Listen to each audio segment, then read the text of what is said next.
मैं अंकित news live 2.0 के इस फेसबुक पेज पर आप सभी का हार्दिक स्वागत करता हूं। साथ ही आप हमारा यह कार्यक्रम साहित्य चर्चा का कार्यक्रम है। इसे आप हमारे यूट्यूब चैनल न्यूज लाइव 2.0 पर भी देख सकते हैं। आज इस साहित्य चर्चा के कार्यक्रम में बेसिकली हम जो किताबी मुलाकात शो करते हैं, इस शो में आज हमारे गेस्ट हैं श्री विवेक आत्रेय जी। विवेक आत्रेय जी का मैं परिचय करा देता हूं सभी दर्शक गणों से जो भी हमें देख पा रहे हैं। विवेक आत्रेय जी एक प्रसिद्ध पूर्व आईएएस अधिकारी हैं, साथ ही एक लेखक, मेंटर और मोटिवेशनल स्पीकर हैं। इन्होंने हाल ही में एक किताब लिखी, सक्सेस विद इन फाइंडिंग्स, जिसका हिंदी अनुवाद इनविंसिबल पब्लिशर से प्रकाशित हुआ है। सफलता की आंतरिक खोज, जैसे कि आप सभी इस कार्यक्रम के माध्यम से पोस्टर में उस किताब के बारे में भी देख पा रहे होंगे। सो मैं हार्दिक स्वागत करता हूं विवेक आत्रेय जी का इस कार्यक्रम में। सर, आपका हार्दिक स्वागत है। और इस लाइव कार्यक्रम के माध्यम से जी हम जानने की कोशिश करेंगे कि आपकी क्या जर्नी रही और साथ ही किताब लिखने के पीछे की क्या कहानी थी। इन सब चीजों पर बात होगी। मैं आशा करूंगा कि विवेक आत्रेय जी से कि वो बताएं कि कैसे आपने सर किताब लिखने की शुरुआत की, और इससे पहले आप एक पूर्व आईएएस अधिकारी हैं। साथ ही जैसे मैंने आपके इंट्रो में भी पढ़ा, तो आप इंजीनियर, क्रिकेटर और उसके बाद एक आईएएस अधिकारी, फिर एक लेखक, मतलब एक ऑलराउंडर की भूमिका आपने निभाई है अपनी जिंदगी में। जिंदगी के उस सारे जो पड़ाव होते हैं, जो संघर्ष होते हैं, वो आपने बिल्कुल अपने बखूबी उनको सहा है और उन चीजों को आपने किसी तरह क्लियर किया है। तो मैं जानना चाहूंगा कि अपनी एक इंस्पायरिंग जर्नी को आप दर्शकों के साथ शेयर करें। जी अंकित, थैंक यू, बहुत बहुत धन्यवाद। आपने मुझे इसमें इनवाइट किया किताबी मुलाकात में अपने चैनल पर। और मेरी किताब फाइंडिंग सक्सेस विद इन जो है, उसका कवर मैं दिखा देता हूँ, ये है। और ये अंग्रेजी वाली है, और हिंदी वाली जो है वो है सफलता की आंतरिक खोज, जो कि ये वाली किताब है। और इस किताब में मैंने 52 चैप्टर्स लिखे हैं, जो कि फाइंडिंग सक्सेस के लिए बहुत जरूरी आवश्यक पॉइंट्स हैं। और इसमें मैंने ये बात की है कि कैसे हम सक्सेसफुल हो सकते हैं लाइफ में, क्या क्या कर सकते हैं जिंदगी की लड़ाई को जीतने के लिए और मन की लड़ाई को जीतने के लिए, और अपनी कमजोरियों को पीछे रख के और आगे सफल होने के लिए। तो सफलता जो है वो मैंने इसमें ये लिखा है कि हमारी सफलता बाहरी कंडीशंस पे कम डिपेंड करती है। हमारे अपनी जो अंदर की अंदरूनी जो लड़ाई है मन की, हमारे जो डर हैं उनको खत्म करना, हमारे जो नर्वसनेस है उसको खत्म करना, हमारी जो डलनेस है उसको खत्म करना, तो हम कैसे आगे बढ़ सकते हैं। और अपनी जीवन में मैंने ये देखा कि काफी कुछ क्रिएटिविटी से, रचनात्मक सोच से हम आगे बढ़ सकते हैं। और जो अप्स एंड डाउन्स या उतार चढ़ाव आते हैं लाइफ के, उनको हम बखूबी पछाड़ सकते हैं और बाउंस बैक कर सकते हैं हर बार। ये सब चीजें मैंने इस किताब में भी लिखी, जो अपने जीवन से, अपने करियर से मैंने सीखी और औरों से भी सीखी, खुद के एक्सपीरियंसेस से भी सीखी। ये है इसमें। जी सर, सो मैं आपसे जानना चाहूंगा कि कैसे आपने अपनी जिंदगी की शुरुआत की। आप एक क्रिकेटर भी रहे, साथ ही आप उसके बाद इंजीनियर भी रहे, उसके बाद आप आईएएस अधिकारी। तो किस तरह से इन सब चीजों को अचीव करने में क्या क्या चुनौतियां आई? पहले ही आपने वो सारे चैप्टर्स इसमें लिखे हैं, लेकिन आप अगर इस लाइव माध्यम से बताएंगे फेसबुक के, तो ज्यादा असर बेटर रहेगा।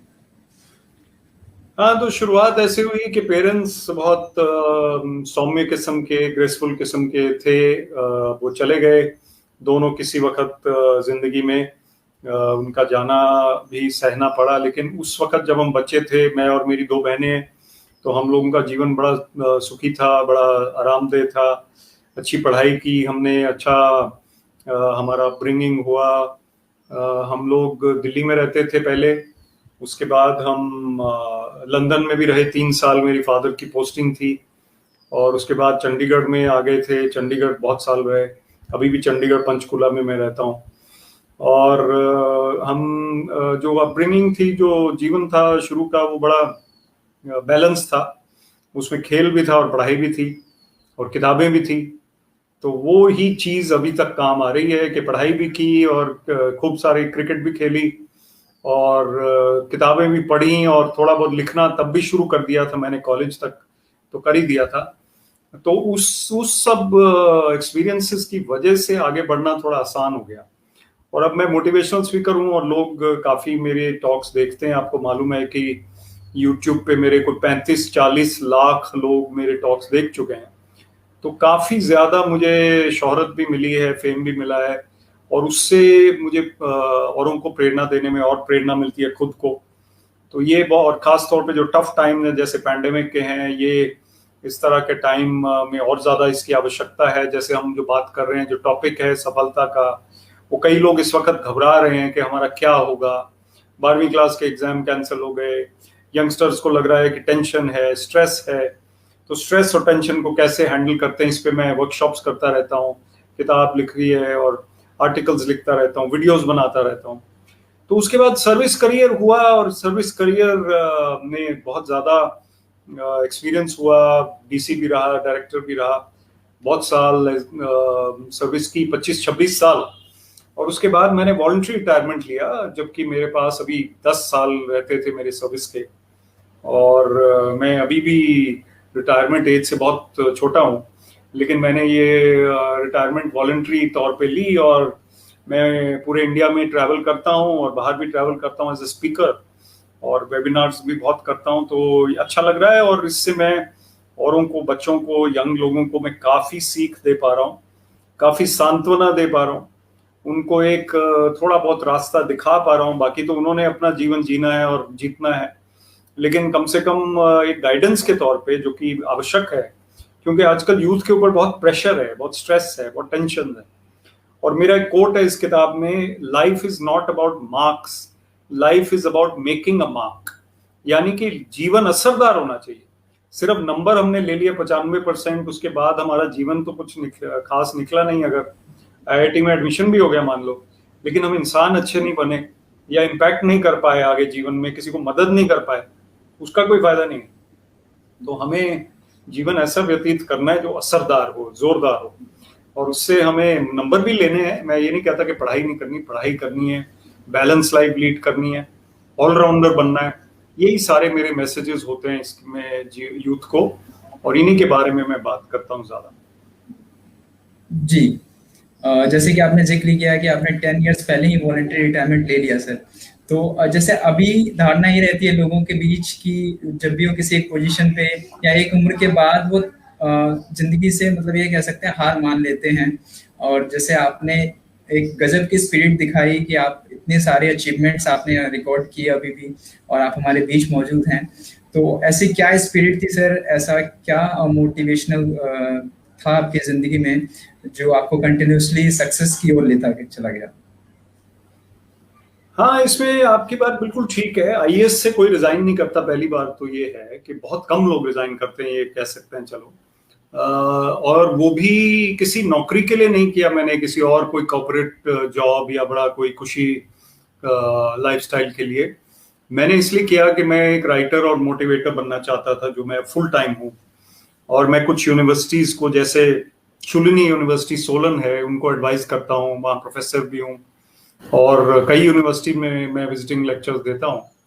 लेकिन मेन बात ये है कि हमारा जो ये लाइफस्टाइल है, हमारी जो लाइफ है, उसमें सक्सेस का मायना थोड़ा सा मुझे समझ आया कि ये जो पावर, मनी और फेम होता है, जो हमें, जिसके पीछे हम भाग रहे होते हैं, स्पेशली एज अ टीनेजर, हम सोचते हैं कि मेरे पास पावर, मनी और फेम अगर आएगा तो मैं बहुत ज्यादा जबरदस्त बन जाऊंगा। लेकिन ये पावर जो होती है, ताकतवर जीवन, कोई स्टेटस, कोई स्टेचर, ये भी आना जाना होता है। आज किसी की फोटो अखबार में है तो कल किसी और की है, परसों किसी और की है। अब अगर आप प्रधानमंत्री हैं तो ही आपकी फोटो रोज आएगी, अदरवाइज नहीं आएगी। तो पॉइंट ये बन जाता है कि आप किसी भी लेवल पे पहुंच जाएं, आपको हमेशा अपने जमीन पे पैर रखने चाहिए। तो सक्सेस का मायना यही है, ह्यूमिलिटी। और अब मैं क्योंकि ज्यादा पॉपुलर हूँ यूथ में, और मेरा ज्यादा काम जो है वो मोटिवेशन लेवल का है, इसमें मुझे आनंद भी आता है। तो मुझे लगा उस वक्त, जब मैंने 3.5 साल पहले मैंने रिजाइन किया था, जब 10 साल रहते थे मेरे सर्विस के, तो उस वक्त मुझे लगा कि मैं ये मोटिवेशन करना चाहता हूँ फुल टाइम। और वो उस टाइम मैं दफ्तर बैठ के फाइलें निकाल के मेरा वो मन नहीं लग रहा था। तो इसलिए मैं, अब मुझे लग रहा है कि ये ज़्यादा अच्छा एक काम है मेरे लिए। और अब जब मैं मैसेजेस पढ़ता हूँ यूथ के, तो मुझे कितना अच्छा लगता है जो कहते हैं कि सर आपका वीडियो देखा या आपका लेख पढ़ा या आपने हमें गाइडेंस दिया तो हमारे जीवन में एक स्ट्रेंथ आई या ताकत आई या जोश आया। तो बहुत अच्छी बात लगती है। और जोश से मुझे याद आया कि एक हाल ही में मेरी आज ही बल्कि जोश टॉक एक चौथी या पांचवी आई है जो कि इंटरव्यू स्किल्स पे है, तो उसको भी सब लोग देख सकते हैं। और पुरानी जो जोश टॉक्स हैं उस पर तो 20 लाख से ज्यादा व्यूज हैं। आईएएस में कैसे अफसर चाहिए होते हैं और क्या उनकी होती है। और मेरी 8 टेडेक्स टॉक्स हैं जैसे आपको पता है, वो भी यूट्यूब पे अवेलेबल हैं। तो मेरे यूट्यूब चैनल पे देख सकते हैं, मेरे नाम से ही है। इंस्टाग्राम पे भी मुझे फॉलो कर सकते हैं जो कि मेरे नाम से ही एक आईडी है। तो ये सब है। और सक्सेस का मायना जो है वो ये है कि आप इनर पीस रखते हैं, अंदरूनी शांति, मन की शांति। और आपके ऊपर कोई बोझ ऐसा नहीं है कि रात को तो जागे हुए आप, सबसे अमीर आदमी आप बन गए वर्ल्ड के, लेकिन आप सो नहीं पाते ठीक से। अब जेफ बीजोस और बिल गेट्स का तो सेपरेशन हो गया अपनी अपनी वाइफ्स के साथ। तो सबसे अमीर आदमी अगर विश्व के अपनी वाइफ को अगर वो खुश नहीं रख सकते, तो फिर बाकी लोग इसका मतलब ज्यादा बेहतर हैं जो कम से कम वो पैसे की भागदौड़ में तो नहीं लगे हुए हैं। अपने रिलेशंस बना के रखना ज्यादा आवश्यक है। अपना घर बार, अपना परिवार, अपना जो रहन सहन है वो डिसेंट हो। और फिर एक और चीज है, एक कहावत है कि जब मैं 18 साल का था तो मुझे लगता था कि जिनके पास लग्जरी है, बहुत कुछ है, संपन्न है बहुत ज्यादा, उनको देख के मुझे लगता था इनके जैसा मुझे बनना है। लेकिन आज मुझे लगता है, मुझे या किसी और को जो मैच्योर है, कि मुझे उन लोगों जैसा बनना है जो जिनके पास मन की शांति, जिनके पास शांत जीवन है, यानी कि काम भी है और डायनामिक भी है। ऐसा नहीं कि हाथ पे हाथ रख के बैठे हैं, लेकिन वो दूसरों को प्रेरणा दे पा रहे हैं, ऐसा जीवन। और एक छोटी सी स्टोरी भी मैं बता देता हूँ जो नॉर्मली मैं बताया करता हूँ। वो स्टोरी ये है कि एक स्वामी जी बैठे हुए थे विलेज के बाहर, गांव के बाहर, और गांव के लोग उनको पेड़ के नीचे जाके वो खाना भी दे देते थे और कुछ कंबल वगैरह भी दिया। स्वामी जी को कभी उन्होंने सोते हुए भी नहीं देखा, कभी खाते हुए भी नहीं देखा। वो मेडिटेशन ध्यान में बैठे होते थे, बहुत पहुंचे हुए संत थे। एक आदमी उनके पास जाता है कि स्वामी जी, हमें पता चला है आपके पास एक हीरा है, बड़ा कीमती हीरा, वो हीरा आप मुझे दे दीजिए। तो ये एक कहानी मैंने इस किताब में भी प्रयोग की है। तो वो स्वामी जी उसको हीरा निकाल के दे देते हैं। वो देखता है उनकी तरफ, इतना कीमती हीरा, फिर वो ले जाता है। एक हफ्ते बाद वो वापस आता है आदमी, कहता है स्वामी जी ये हीरा वापस ले लीजिए। कहते क्यों, ये क्या कीमती नहीं निकला हीरा? कहते नहीं, बहुत कीमती है, मेरे कई जो पुश्ते हैं वो संपन्न रहेंगी और बड़ा बड़े अमीर हो जाएंगे हम लोग इसको रख के बेच के। तो फिर क्यों, स्वामी जी ने कहा, वापस क्यों दे रहे? कहते मुझे नींद नहीं आ रही कि आपने हीरा मुझे ऐसे ही कैसे दे दिया। वो क्या चीज है आपके पास जिसकी वजह से ये हीरा आपने मुझे दे दिया? वो चीज चाहिए मुझे। तो अब वो आदमी समझ गया कि जो जीवन का अर्थ है वो ये जो व्यर्थ जीवन है वो नहीं। एक हमें लेवल ऑफ सेटिस्फैक्शन चाहिए, एक लेवल ऑफ इकोनॉमिक इंडिपेंडेंस चाहिए, प्रोग्रेस चाहिए, सक्सेस चाहिए वर्ल्ड में। लेकिन उससे ऊपर है कि हम एक हैप्पीनेस भरा जीवन जी रहे हैं, एक बैलेंस जीवन जी रहे हैं, दूसरों को हम हैप्पीनेस दे रहे हैं। वो असली सफलता है। वो इस किताब में मैंने काफी लिखा है, सफलता की आंतरिक खोज है इसका नाम, विवेक आत्रे। जी सर, अब किताबों को लेकर भी थोड़ी बात की जाए तो जैसे आपने अभी किताब दिखाई सफलता की आंतरिक खोज, तो इससे लिखने की प्रेरणा सर आपको कहाँ से मिली और किस तरह से आप आईएएस के बाद एक लेखक के रूप में उभरे और अब उसको आपने फुल टाइम प्रोफेशन बनाया अपना? ऐसा हुआ कि मैं कॉलेज में, जैसे मैंने कहा, थोड़ा बहुत लिखता था। उसके बाद मैं न्यूज़पेपर में आर्टिकल लिखने लगा और सर्विस में संडे को बैठ के कभी लिख लिया। 2 महीने में, 3 महीने में एक आर्टिकल छपने भी लग गया। और साल में 4-5 आर्टिकल जैसे अगर छप गए तो कुछ साल में वो काफी हो गए, 50-60 आर्टिकल छप गए मान लीजिए। तो मुझे लगा कि ये लिखना जो है ये एक मुझे सेटिस्फैक्शन भी देता है, अंदरूनी एक काफी उससे मुझे ताकत भी मिलती है, एक्सप्रेशन भी मिलता है, मुझे अच्छा लगता है। तो उससे क्या हुआ कि काफी मुझे संतोष मिलने लगा और मैंने सोचा कि अब फुल लेंथ बुक लिखी जाए। तो पहले मैंने 2 नॉवेल्स लिखी। मूव ऑन बनी मेरी पहली किताब थी और दुबे जी बाउंसेस बैक मेरी सेकंड किताब थी।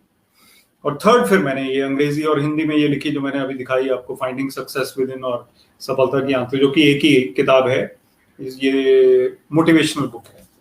और चौथी बुक अब मेरी आने वाली है, जो मेरे 120 आर्टिकल हिंदुस्तान टाइम्स में छपे हैं अब पिछले 5 साल से, उनकी किताब एक आने वाली है, it still remains a wonderful life, यानी कि जीवन अभी भी आनंदमय है। ऐसा नहीं है कि हम दुखी रहें, ये हो गया, वो हो गया, ऐसा हो गया, वैसा हो गया, ये नहीं। तो हमें अपना जीवन का जो आउटलुक है, अप्रोच है, उसको देखना है। तो मैं लेखक बन गया इस तरह से किताबें लिख लिख कर, और मुझे लगता है कि हर किताब जो है वो पहली किताब से बेहतर है, और मैं ग्रो कर रहा हूँ एज अ राइटर। और ये और लिखने से और बढ़ने से आगे हमें काफी ज्यादा एक संतुष्टि मिलती है।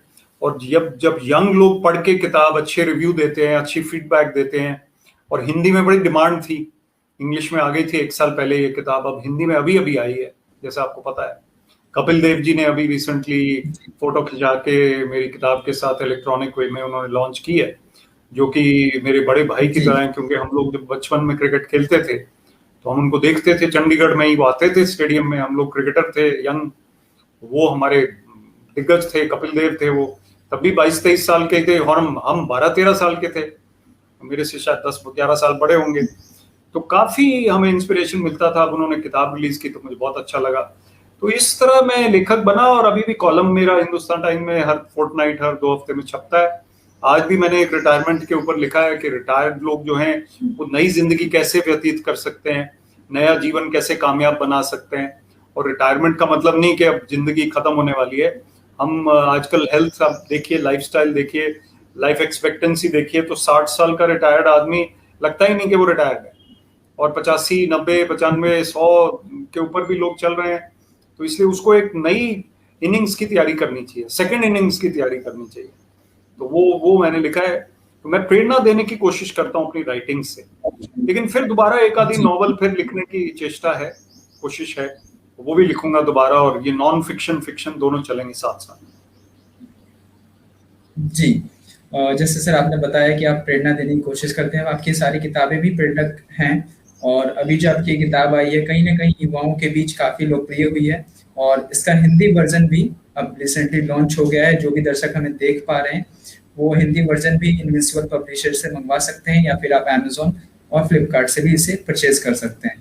साथ ही सर, किताब से हटकर मेरा एक सवाल ये है आपसे कि जैसे जिंदगी के पड़ाव में आप एक समय के IAS अधिकारी भी रहे, और IAS बनना कोई छोटी बात नहीं है, बहुत सारी मेहनत करनी पड़ती है। उसके बाद जाके आप एक ऐसे स्टेज पे आते हैं जहाँ पे सफलता का हम कह सकते हैं अंतिम मुकाम, लेकिन आपने उसको भी पार करके अनेक सफलताएं अर्जित की। तो इस बीच जो IAS को लेकर अभी पूर्व धारणाएं रहती हैं छात्रों में, खासकर युवाओं में, कि कई तरह के वो मतलब उनको प्रेरणा की जरूरत पड़ती है, बट वो कहीं ना कहीं ये कह सकते हैं कि डिससेटिस्फाई हो जाते हैं जब भी वो फर्स्ट अटेम्प्ट, सेकंड अटेम्प्ट की बात आती है और वो क्लियर नहीं कर पाते हैं। तो ऐसे छात्र अगर हम उस कार्यक्रम के माध्यम से देख रहे हैं, और हमारे पास एक एक्सपीरियंस कह सकते हैं एक्सपीरियंस विवेक आत्रेय जी बैठे हुए हैं, जो जिन्होंने ये सारी चीजें सही है अपने जिंदगी में, तो उनके लिए सर आप क्या कहना चाहिए? मैं उनको ये कहना चाहूंगा कि जीवन आपका अच्छा ही होगा अगर आपका आउटलुक या एटीट्यूड जो है, जो आपका रवैया है जीवन के प्रति, वो अच्छा होगा। यानी कि IAS में आना एक लक्ष्य हो सकता है। मैंने भी जो 25-26 साल नौकरी की, पहले मैं हरियाणा सिविल सर्विस में था, फिर मैं IAS में प्रमोट हुआ, तो मुझे अच्छा एक करियर मिला, और वो स्टेटस भी अच्छा है, आपका पावर भी है, आपके पास एक मौका है समाज सेवा करने का, जो कि आप करते हैं, और नाम भी होता है, सैलरी भी अच्छी है, कंफर्ट्स भी हैं। लेकिन आपको उसके लिए ऐसा नहीं सोच के बनना कि मैं डेस्परेट हूं कि मैं IAS बन जाऊं, बस और कुछ नहीं। तो हमें IAS, IPS, HCS, PCS, IRS, जो भी हमारी सर्विसेज हैं इंडिया में या स्टेट्स में, उनकी तैयारी जरूर करनी चाहिए, जिसको अच्छा लगता है ये सब इसमें होना। तैयारी करिए, 2-3 साल करिए, अपना जीके बढ़ाइए, अपनी पर्सनालिटी बनाइए, अपनी राइटिंग स्किल्स को बनाइए, अपने कम्युनिकेशन ओरल स्किल्स को बनाइए। और लेकिन ऐसा ना हो कि आप मायूस हो जाएं अगर ना हो, क्योंकि 99% लोगों का नहीं होता है। 1 to 2% लोग जो हैं वो सक्सेसफुल होते हैं सिविल सर्विसेज में आने में। वो लोग ऐसे होते हैं जो इंटेलिजेंट तो होते हैं, लेकिन थोड़ा बहुत लक भी होती है, थोड़ा बहुत मौका अच्छा वो पकड़ लेते हैं, जो क्वेश्चन आया उसको अच्छा आंसर कर देते हैं, मेन एग्जाम में भी और इंटरव्यू में भी, पर्सनालिटी टेस्ट में। तो उस वक्त वो प्रेजेंस ऑफ माइंड या उनका जो एक इंटेलिजेंस है, इमोशनल इंटेलिजेंस है, वो काम आता है। उनके जैसे हो सकता है 50,000 लोग और हों उसी एग्जाम में जो नहीं आ पाए। तो क्या होता है कि हमें मायूस नहीं होना। हमें आईएएस में आ गए, आईपीएस में आ गए, एचसीएस पीसीएस में आ गए तो बहुत अच्छे, बहुत बढ़िया, आपके पास खूब मौका है काम करने का। और सब लोग मेरी तरह 10 साल पहले रिजाइन करने की जरूरत नहीं है, पूरी नौकरी करिए। हम तो मोटिवेशनल स्पीकर बन गए, तो सबको बनने की जरूरत नहीं है। अगर आपको लगता है कोई चीज ऐसे करनी है तो जरूर करिए। लेकिन अगर आपका नहीं हुआ तो आपके पास विकल्प बहुत होते हैं। अपनी जो पढ़ाई है, कॉमर्स किया आपने फिजिक्स किया, आपने आर्ट्स किया, आप प्रोफेसर भी बन सकते हैं, आप बैंक में भी नौकरी कर सकते हैं, आप लैंग्वेज एक्सपर्ट भी बन सकते हैं, आप एडमिनिस्ट्रेटर किसी प्राइवेट कंपनी में बन सकते हैं, आप एमबीए भी करके कुछ और कर सकते हैं, आप एंटरप्रेन्योर बन के स्टार्टअप कर सकते हैं, अपना छोटा सा काम, कोई सर्विस बना सकते हैं। तो बहुत कुछ है करने को। इंडिपेंडेंट प्रोफेशनल भी बन सकते हैं, जैसे lawyer, doctor, architect, engineer, independent consultant बन सकते हैं। तो बहुत कुछ कर सकते हैं, इसलिए मायूस होने की जरूरत नहीं। हमें plan A, plan B, plan C, कम से कम 3 प्लान हमें अपने मन में तैयार रखने चाहिए। और हमें अपने आप पे भरोसा रखना चाहिए। अपने परिवार को भी हमें बताना चाहिए कि चलो मैं 2 साल आईएएस की तैयारी करूंगा या 3 साल करूंगा, हो गया तो ठीक है, नहीं तो मैं ये चीज करूंगा। परिवार को पहले बता दो। और कंफ्यूजन भी है दिमाग में, तो परिवार को साथ रखो।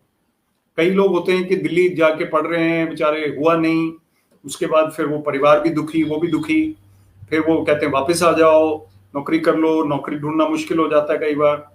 तो मैं ये भी एडवाइस देता हूँ, क्योंकि मैं मेंटर भी हूँ एक आईएएस एकेडमी का, विवेक आईएएस करियर एकेडमी है चंडीगढ़ में। तो ऑनलाइन कोर्सेज भी करते हैं विवेक आईएएस एकेडमी की तरफ से। तो मैं उनको यही कहता हूँ स्टूडेंट्स को कि आप अपने आप को 1 साल दीजिए जिसमें आप और कुछ नहीं कर रहे, आप सिर्फ आईएएस की पढ़ाई कर रहे हैं, लेकिन उससे ज्यादा नहीं। उसके बाद आप अपना कोई लेक्चरर वाला जॉब, कोई ट्यूशन वाला काम, कोई मार्केटिंग वाला, कोई सेल्स वाला, कोई साइड बाय साइड ऑनलाइन वाला, वो भी करते रहिए। तो फिर आपकी लाइफ भी बैलेंस्ड होगी। और अगर आपका नहीं हुआ सिविल सर्विसेज तो आपको बुरा नहीं लगेगा, क्योंकि आपने इस टाइम में भी सैलरी कमाई और अच्छा आपका एक इनकम हुआ, या आपका करियर भी आगे बढ़ा, एक्सपीरियंस भी हुआ। तो ये बहुत इंपॉर्टेंट चीजें हैं। अपना मनोबल बना के रखना बहुत आवश्यक है। मेंटर भी लीजिए, कोई मेंटरशिप भी कोई करेगा आपकी तो और अच्छा रहेगा। तो मैं तो बहुत हजारों यूथ को मैं इसी तरह की गाइडेंस और एडवाइस देता रहता हूँ। मुझे वो मैसेज करते रहते हैं इंस्टाग्राम पे, लिंक्डइन पे, और मैं उनको रिप्लाई करता रहता हूँ और उनको गाइडेंस देता हूँ। और मैं यही बोलता हूँ कि पेरेंट्स से बना के रखो। पेरेंट्स को भी चाहिए कि बच्चों की, अपने यंग चिल्ड्रन की बात सुने गौर से, पेशेंस के साथ। और स्टूडेंट्स को, जो पढ़ने वाले बच्चे हैं, उनको भी चाहिए कि पेरेंट्स के साथ जल्दबाजी में जवाब ना दें कि मैंने नहीं करना, ये नहीं करना, वो नहीं करना, और इधर उधर चले गए, लड़ाई हो गई। वो कोई फायदा नहीं। कट ऑफ नहीं होना, कम्युनिकेट करते रहे, तो फिर सब अच्छा रहेगा। जी सर।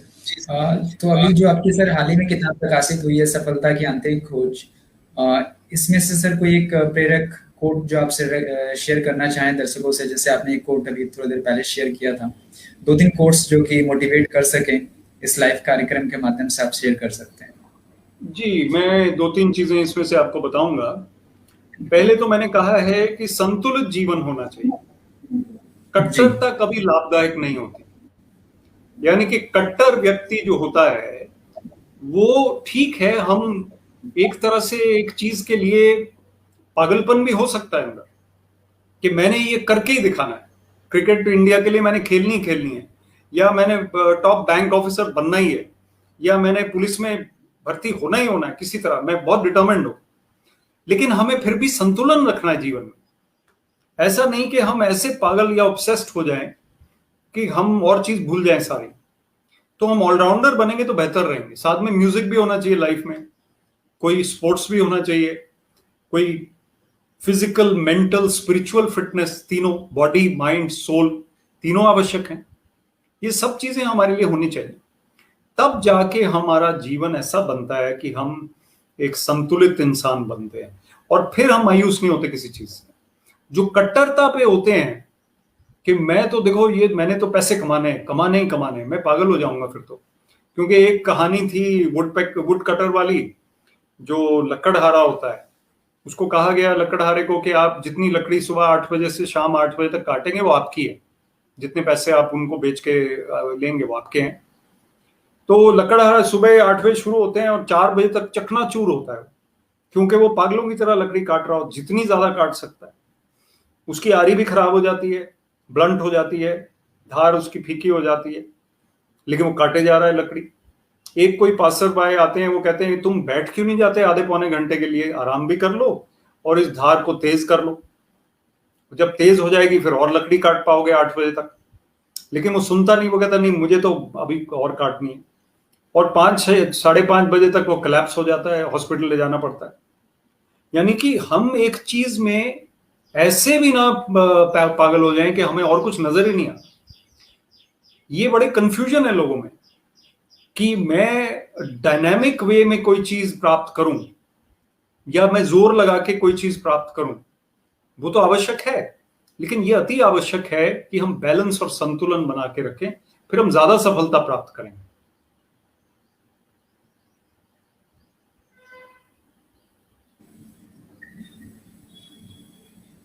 जी सर, आप इस लाइव कार्यक्रम के माध्यम से सर आप हमारे बीच जुड़े और इतने टफ टाइम में भी आपने टाइम निकाला हमारे लिए, इसके लिए सर मैं आपका बहुत बहुत आभारी हूँ कि आप हमारे बीच इस कार्यक्रम में फेसबुक लाइव के जरिए जुड़े हैं। और आपको आपकी किताब के लिए सर ढेर सारी शुभकामनाएं। बहुत जी बहुत सर, आपकी अगली धन्यवाद। जो मुझे आपने भी जिक्र अच्छा किया। लगा आपके कार्यक्रम पे आके, और मुझे लगता है आपके जितने दर्शक हैं वो मेरे साथ सोशल मीडिया पे जुड़े रहें, इंस्टाग्राम पे, लिंक्डइन पे, तो अच्छा लगेगा। यूट्यूब चैनल पे भी सब्सक्राइब करें। आपके चैनल को मैं शुभकामनाएं देता हूं और आपको भी जी बहुत बहुत शुक्रिया सर। धन्यवाद।